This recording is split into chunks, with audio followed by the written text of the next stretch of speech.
Hello everyone and welcome back to Puzzle Design. I'm Juana as always, and today is day number 3 of my daily new puzzle challenge. As you know, I'm recording this a little bit past the day that I designed the puzzles. So I designed this during November, but I'm recording this at the end of November and December. And well, today I have my puzzle number 3, but before we go into this puzzle, I just want to show you that I am Argentinian, and that's the reason why I have my mate here, and you might hear me sipping through the mate while I talk.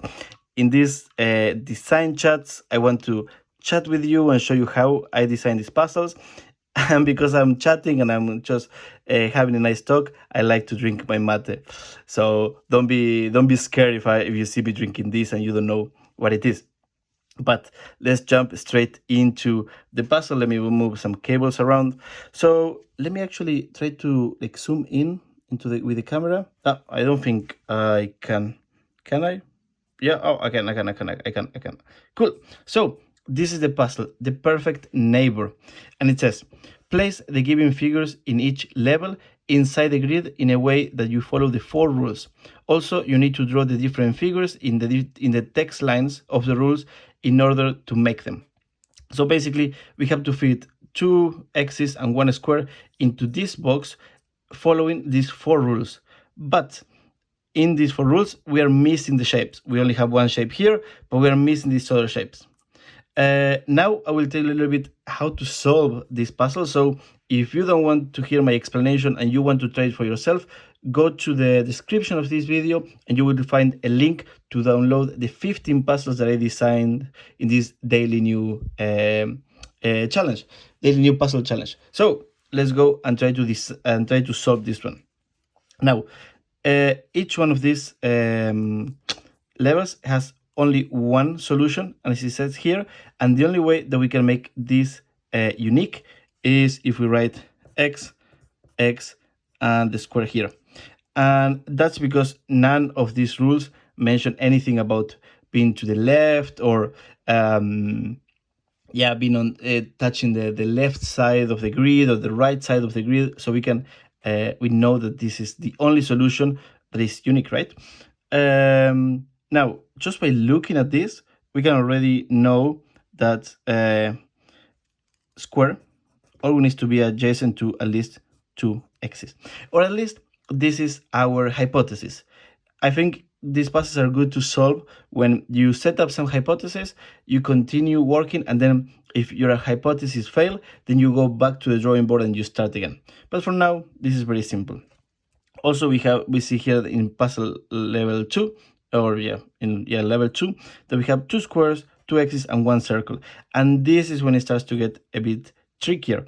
And I will stop solving here because I think I will embarrass myself trying to solve it because I don't remember how to solve it. Now, let's talk a little bit more about how I designed this puzzle.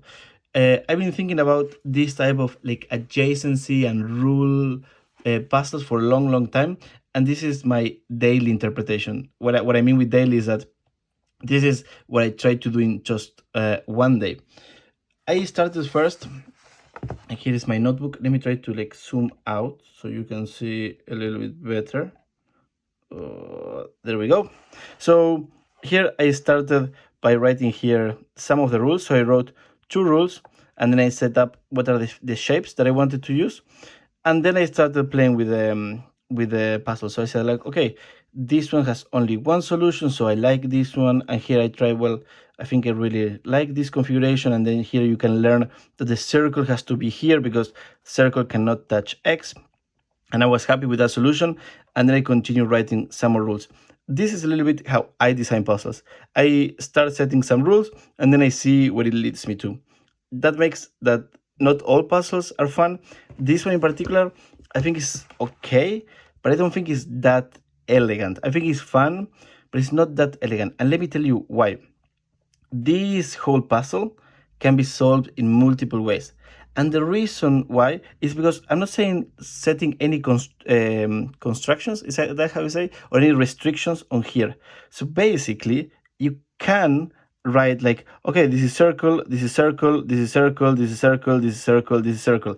And then you end up in a situation where like nothing makes sense. Or I think there was a way to solve this where like everything was triangle. So if everything was triangle, it didn't, nothing really mattered, because here you have no triangle, so you have no restrictions. Here you have no triangles, so no restrictions. And here I think there was a way to make it fit. That makes this puzzle not very elegant, because I designed the solution, and let me show you the solution. It's here I started testing I think this was the last solution. Let me move my mate away. I think this was the solution that I ended up with, but is, as I said, it's not the only solution, because you can like exploit this system. What I would like to do one day is to give you here on the side what are the shapes that you should fit in here. So then I give you a bit more guidance on how to solve the puzzle, but I also set some restrictions so you don't exploit the system. Yeah, and that's it. Okay, these are like a little bit spoilers of the puzzles that I will show you in a few days. But this is the perfect neighbor. It's a nice puzzle. I think it's fun to solve, but it's not that elegant as I would like to. And that's it. This is the longest video so far. Thank you for all the love, all the comments that you've been leaving. Please subscribe if you want to get notifications on when I release a new video. I'm trying to release maybe 2 or 3 videos per week, more or less. Yeah, and thank you so much for the support. See you in the next one. Bye bye.